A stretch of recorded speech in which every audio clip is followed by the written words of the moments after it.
Well, shit. Damn. That was a long 30-ish minutes. And, well, my fucking weekend is wrecked. I need to go to the liquor store. This one is gonna suck, folks. But they always do. So let's just get right into it. Welcome to Aghast. Here's what we got for you this week. This is a bit of a longer list. Sledgehammer. Pliers. Ice picks. Duct tape. Wire. Lead weights. Acid. And a jury that needed therapy. Lots of therapy. If you're thinking, fuck, this sounds like the upcoming Home Improvement reboot is going to be really edgy. This was the best joke I had for this one. This is going to be dark as shit, folks. No, we're talking about the Toolbox Killers. Fuck them. If there is ever an argument for capital punishment, it's these pair of fucks. Good luck to you. Get your seatbelts on and get a ball in your hand. Let's do this. I'm John. And I'm Kat. And this is Aghast.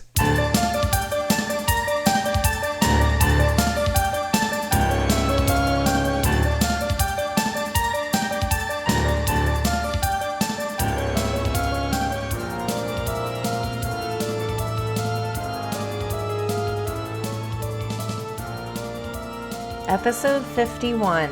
Oh boy, folks, episode 51. We're gonna just have to stop saying episode numbers. Yeah. Yeah. How's everyone doing? Oh, well, they can't talk back. It's not a live stream. How are you, John? Oh.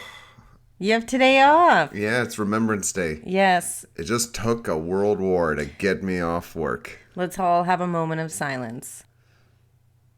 Okay. All right, fine. What do we got today?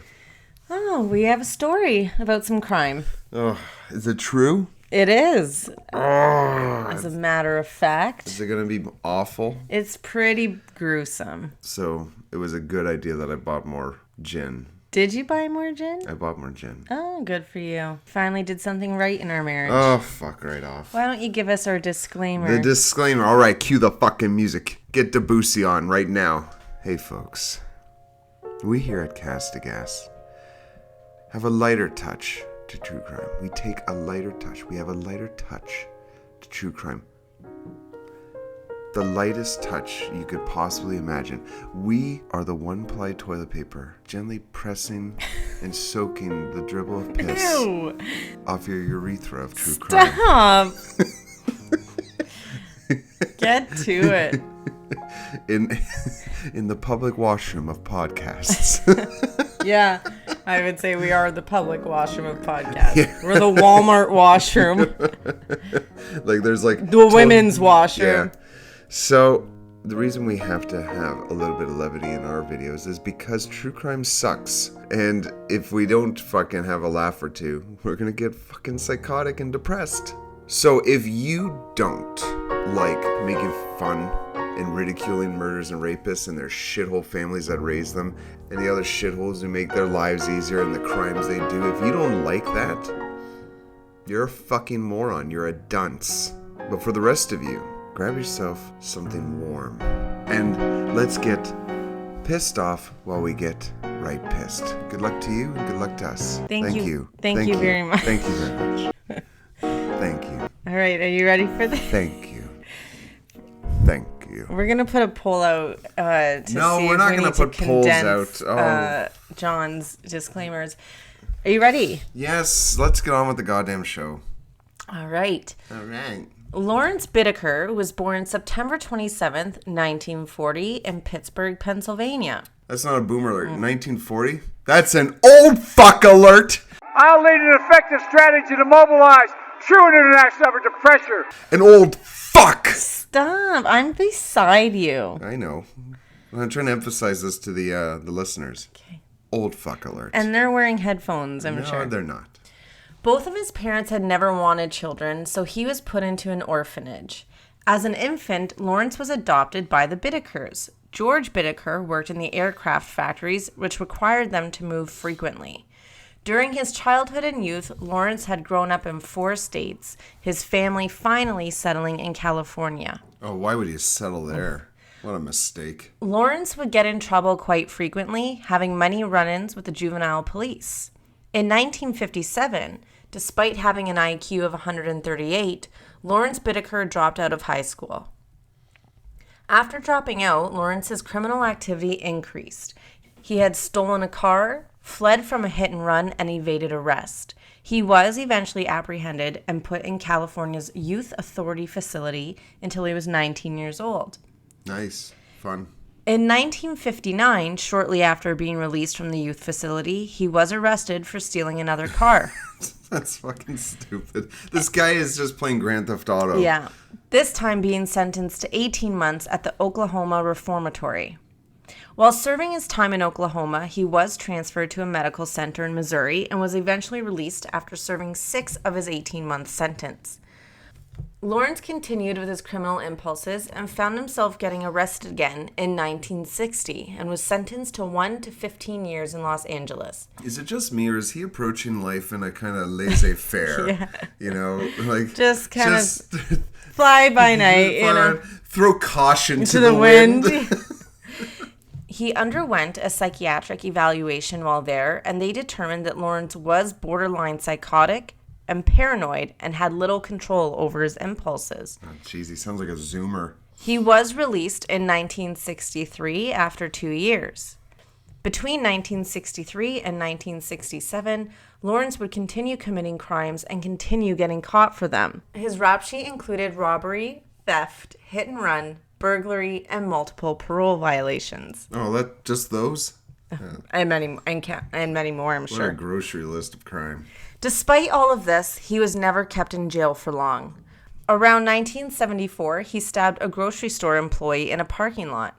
Lawrence had stolen a steak knife, and when the employee followed him outside to stop him, Lawrence stabbed him. Why would you follow someone who steals steak I knives? know. Let him go.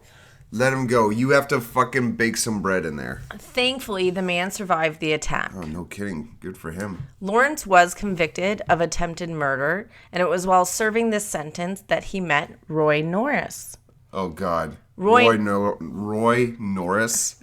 Yeah, so another reason why we should not name our child Roy. Yeah, Roy, and I'm not pregnant. I'm our future child. When we have children, John wants to name them Roy. It's a strong name. Roy Norris was born February 5th, 1948 in Greeley, Colorado. Oh, let's check the board. Is 1948, where is it coming from? Oh, boomer alert! Fuck these boomers, fuck these yuppies, and fuck everybody now that I think of it. His parents had conceived him out of wedlock, but they married to avoid the stigma. Roy's father worked in a scrapyard, and his mother was a stay-at-home mom, but was sadly heavily addicted to drugs. He would frequently be removed from his home and placed in foster care. When Roy was 16 years old, he had visited a female relative and began hitting on her. Yeah, he would. She kicked him out and told his father about it, who threatened to beat him. Roy then stole his father's car, drove it to the Colorado Rockies, and tried to commit suicide by injecting air into an artery in his arm. Oh, why didn't he get it done? He was found by police who were looking for the stolen car and was returned back home.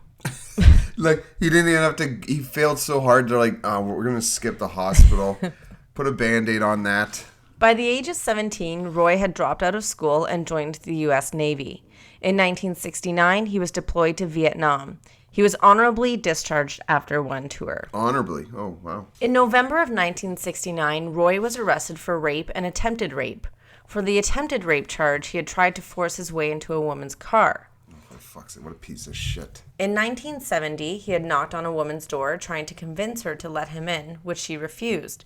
He then tried breaking into her home, but the police arrived before he could harm her. Oh my God, like, I feel like these assholes, at what point, like, all these crimes, they just keep happening and they keep getting worse and worse. At what point can we just be like, can we just get rid of these people? They're bad, like they're a harm to society. Like, let's put them on an island. They're only going to get worse. Let's get rid of them. Shortly after that incident, Roy was diagnosed with schizoid personality disorder. In May of 1970, Roy had attacked a female university student. He was stalking the campus grounds, saw her, and struck her repeatedly in the head with a rock. When she fell due to her attack, he then began beating her head against the sidewalk. Holy fuck. What a fucking cunt. He was charged with assault with a deadly weapon and was sentenced to 5 years in the Aghast State Hospital. Just 5? I know. Like, fuck that. He was eventually classified as a mentally disordered sex offender. He was released and not considered a threat to society anymore. Are you fucking kidding me? Who the fuck allowed this? Both of these guys. Oh my god, this is so fucking ridiculous. Just 3 months after his release, Roy raped a 27-year-old woman. Oh, for fuck's sakes. Roy was sent to the California Men's Colony for the rape conviction, and it was there that he would meet Lawrence Bittaker. Oh, great. Now Yeah. they were going to be instant besties. Roy had his life threatened a couple of times while in prison, and it was Lawrence who stepped in and stopped Roy from getting hurt or killed. According to Roy, he felt bound to Lawrence due to the, quote, prisoner's code, end quote. I've never heard of the prisoner's code. It's Have like you? the loyalty, you know. Oh, okay. The pair learned that they shared the same sexual violence fantasies. Oh my god. Like, they're just like sitting in their fucking Cells, staring up at the stars through this tiny little window and just like, my god. I wish I could rape a woman tonight. Man. While still in prison, Lawrence and Roy would make plans to rape and murder as many teenage girls as they could once they were released. Oh, Christ. This is gonna suck. Lawrence was released first on October 15th, 1978. He became quite successful. He got a job as a skilled mechanic, earning close to $1,000 a week. Fuck off. In 1978, yeah. That is so fucking bullshit. And he was well known in the neighborhood as a generous and kind man. Oh, that is fucking ridiculous. He donated money to the Salvation Army, and he would often hand out wine and food to the homeless around Los Angeles where he lived. The motel room that he stayed at became the popular hangout for local teenagers as well, as Lawrence always had pot and booze to supply them with. Oh my god, this is fucking stupid. On January 15th, 1979, just 3 months after Lawrence, Roy Norris was released from the men's colony. He moved in with his mother, and the two allegedly began an incestuous sexual relationship. Oh god. Allegedly, but... Well, you know, absence makes the heart grow fonder. Ew. Fuck the pair of them. 1 month after his release, Roy raped a woman and left her in a desert. Jesus fucking Christ. After receiving a letter from Lawrence, the pair reunited in February and resumed discussion with their plans to kidnap, rape, and murder teenage girls. Oh, this is fucking horrible. Lawrence and Roy purchased a 1977 GMC van, which they nicknamed, quote, Murder Mac. What? It was your Oh my god. It was your standard-looking commercial van. It was windowless on one side and had a large sliding door on the passenger side. They custom-built a bed in the van with storage underneath for tools, clothes, and a cooler for beer. Jesus, they made a rape van. They also broke into a fire road at the San Gabriel Mountains. They busted the lock on the gate and replaced it with one of their own. It was their plan that this would be the place they would bring their victims. Jesus fucking Christ. Like, this is so methodical. Like, holy fuck. Very premeditated. Yeah. On June 24th, 1979, Lucinda Lynn Schaefer was leaving her Presbyterian church meeting. Lawrence and Roy saw Lucinda walking along the street. They tried but were unsuccessful in convincing Lucinda into the van. Good for her. They had offered her weed, a drive home, and other things to try and tempt her, but she declined. They left Lucinda and drove a little further down the street. Holy fuck, she is so lucky. Oh, fuck. Are you... No. Come on. They left her and drove a little further down the street, tucking themselves in a driveway. After Lucinda had passed, Roy got out of the car, spoke a few words to her, and then dragged her into the van. Oh, shit. God damn it. Roy had bound her hands and feet and covered her mouth with duct tape. Fuck. They had driven her down to the fire road and began to execute their sick plan. Roy was the first to rape Lucinda while Lawrence took a walk. When Lawrence returned, they had swapped places. Are you kidding me? He took a walk. Yeah. I'll give you some privacy, Roy. With Lawrence now raping Lucinda and Roy going for a walk. Well, This is so fucking stupid. I'm assuming the walk was to make sure people wouldn't drive down. Okay. While she was being assaulted, she had asked Lawrence if they were going to kill her. If they were, she had asked if she would be allowed time to pray. Lawrence had told her that they would not kill her. Roy returned and he and Lawrence argued over whether they should kill her or release her. They decided to kill her. Oh, for fuck's sake. Lucinda begged for a moment to pray before Roy started strangling her. After a short while, he became ill over the look in her eyes. He ran to the front of the van and began throwing up. Piece of shit. I know. Lawrence then took over, strangling Lucinda. She began convulsing, so he then wrapped a wire around her neck, creating a makeshift garrote with pliers until she stopped moving. They wrapped her in a shower curtain and threw her over the canyon, with the intention that animals would get to her to rid the area of any evidence. Oh my god, this poor girl. Holy fuck.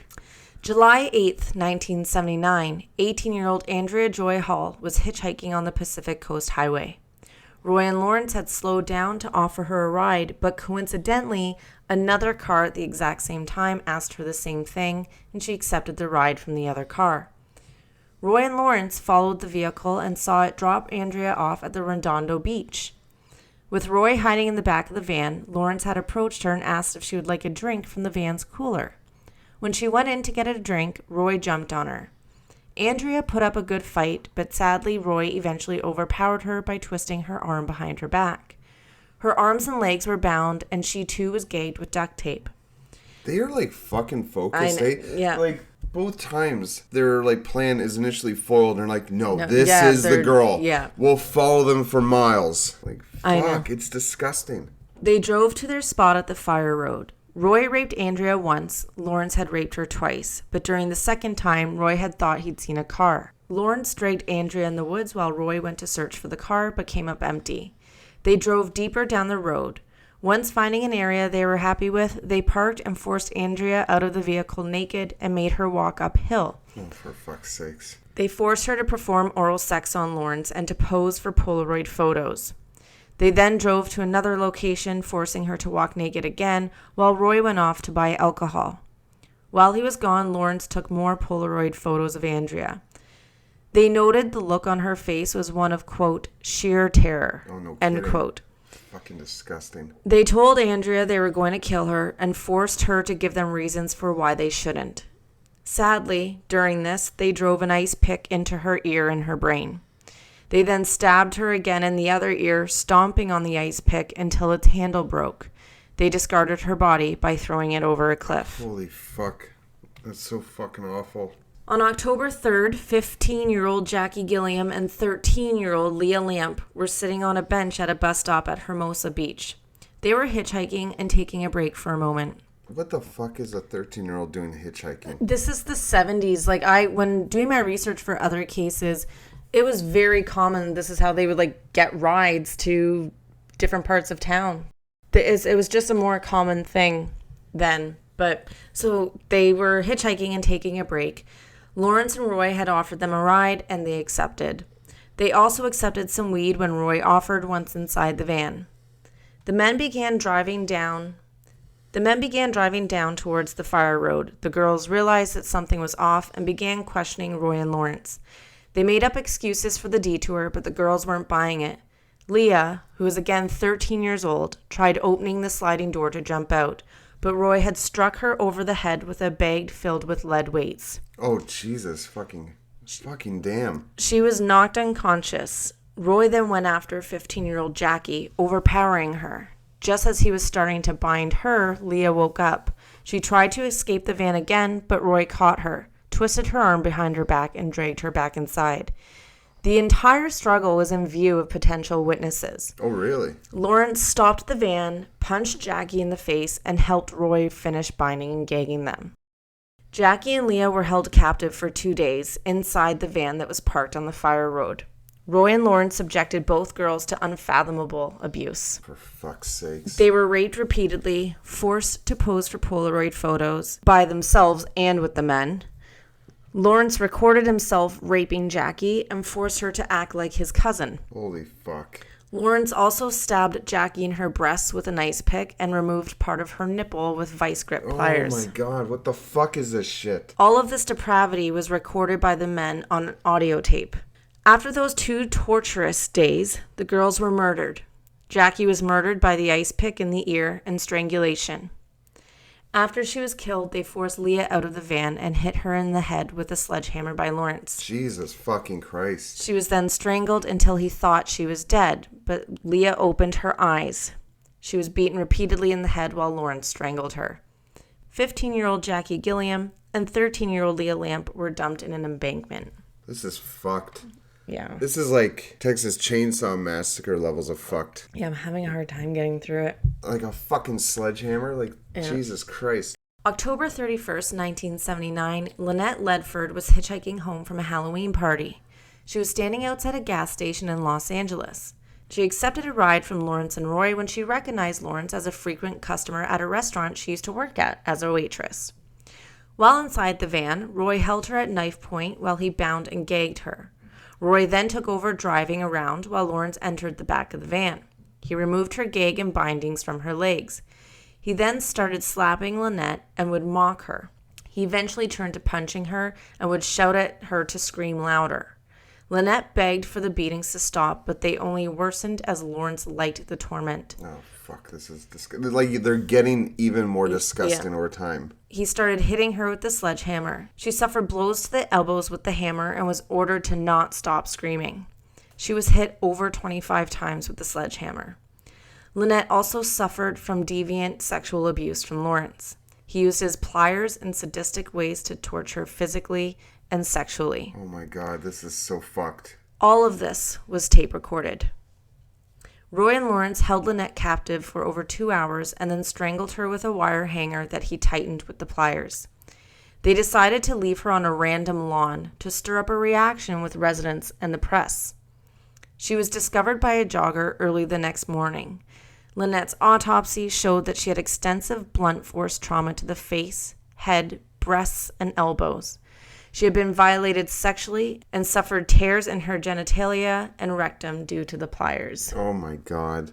That poor fucking girl. Holy shit. Please tell me these fuckers die.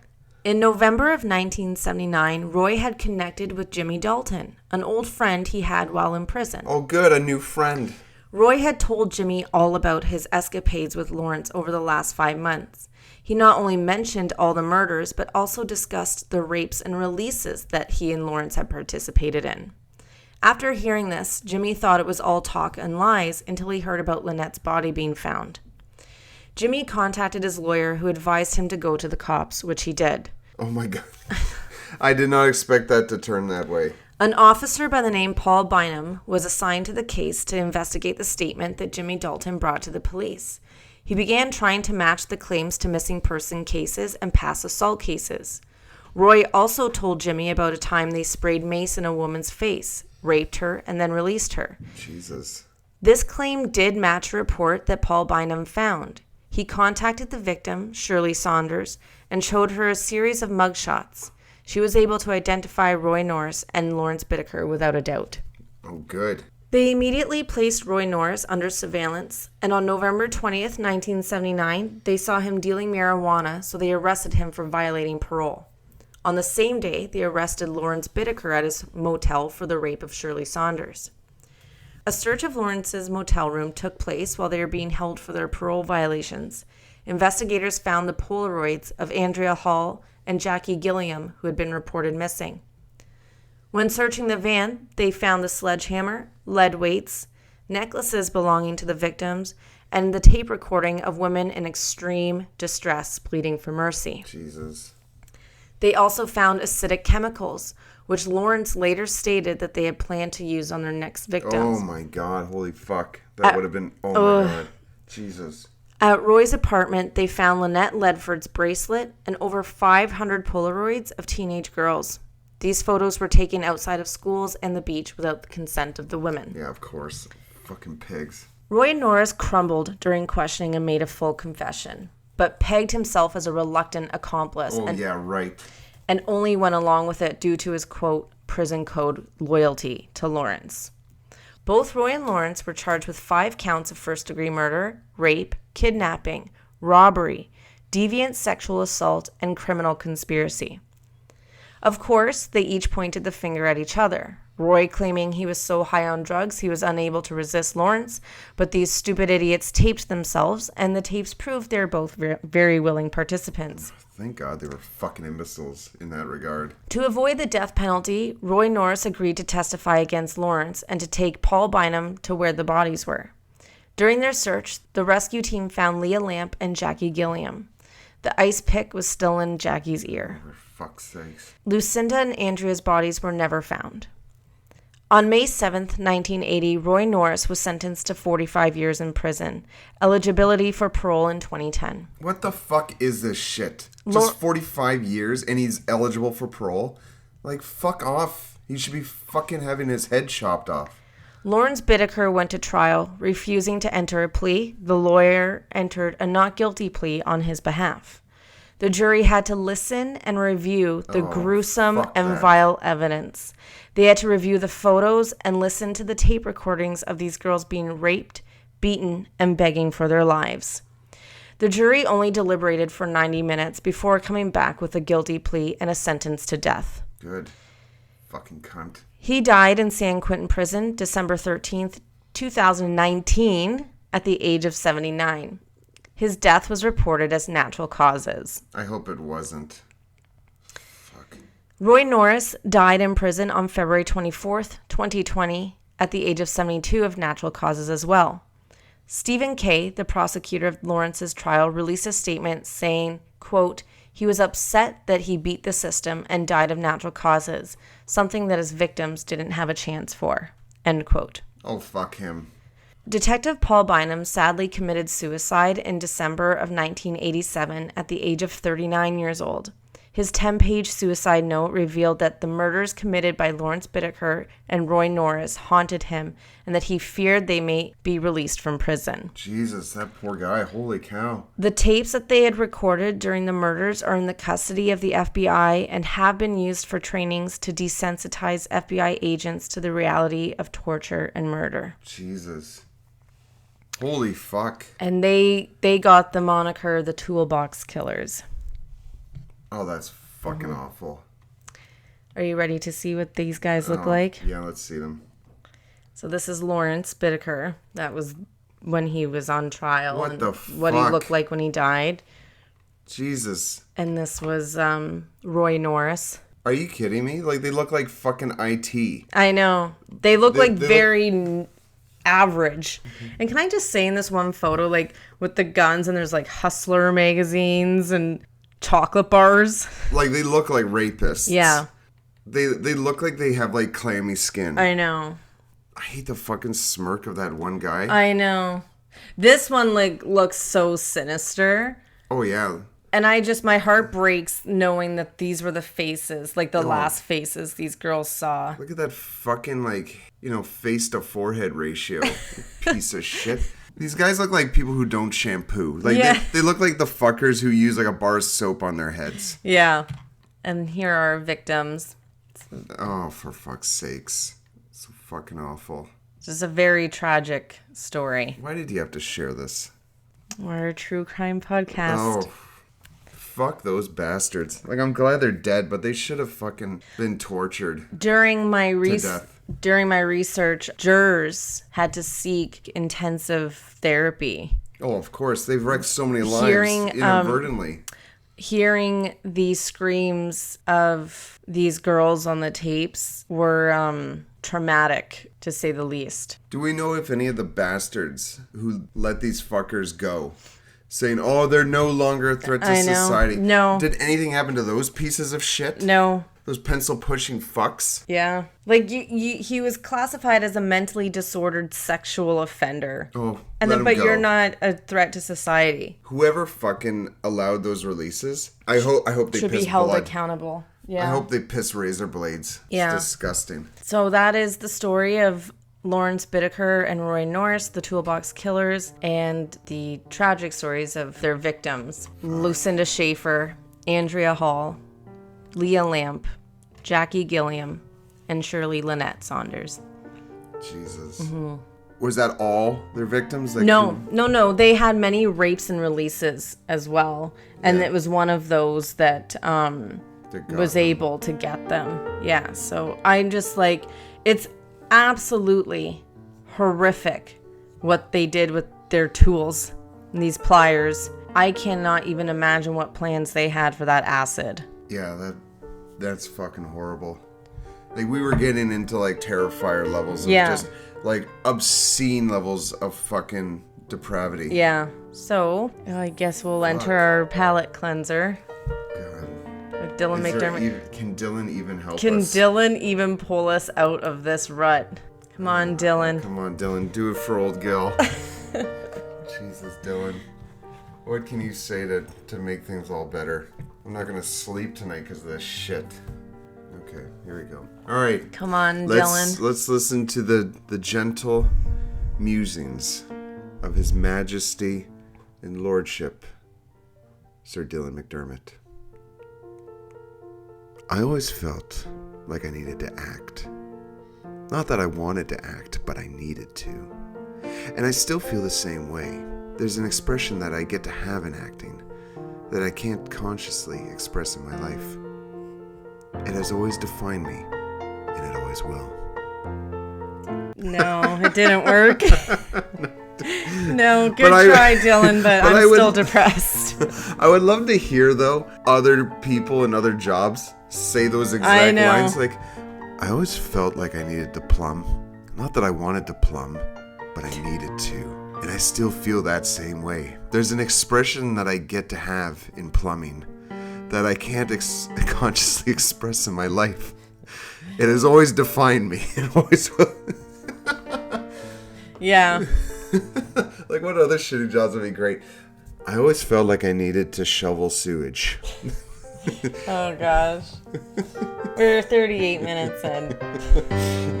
It's just you can do so much with that great line. I know. All right, well, thank you for joining us.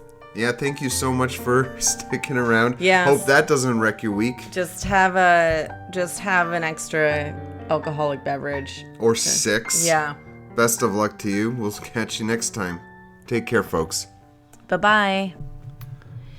You can check us out on YouTube at Catam Concoction. That's CATAM CONCOCTION. And on Instagram at cast_aghast. Remember, there's a silent H.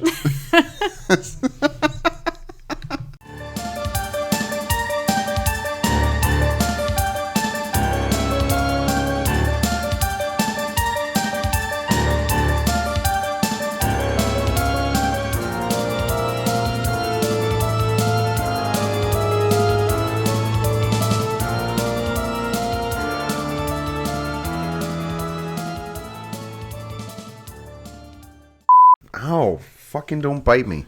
And a jury that needed Therapy. and shut the fuck up. I'm doing the intro.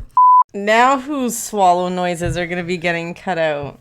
He was sentenced to 1 to 15 years in Los Angeles. What did he do? Get arrested? I'll in put it if I 1960? know, so you can cut that out. I just want to know what he did. If I knew, But I want to know would put what kind of crime gets you 1 to 15 years. Well, you can cut all that out. No, Yes, I'm you not can. cutting. I don't cut anything out. Yeah, you can cut that out. So I'm reading that again. Okay, read it again. Good for you. Lawrence continued with his rap sheet included robbery, theft. Theft has a T on it, not theft. All right. Robbery, theft. His rap sheet included. Okay, shut up. His rap sheet included robbery, theft, hit and run. Okay, this is gonna be a long one if you don't shut up. I don't give a fuck. His rap sheet included. Now I can't do it. Okay. Around 1954. Around 1974, You strabbed. he was honorably. Fuck. I gotta blow my nose. I'm getting so heated. 1 yellow particle. Ew. Where is the garbage? Where is the... Right here, give it to me. I hate when your mustache is wet after blowing your nose. Yeah, I hate that too. It's Yeah. a problem I have all the time. According to Roy, he felt bound to Lawrence due to the, quote, prisoner's code. quote. Okay. Say it again. Roy returned and Speak the words. but Roy and Lawrence,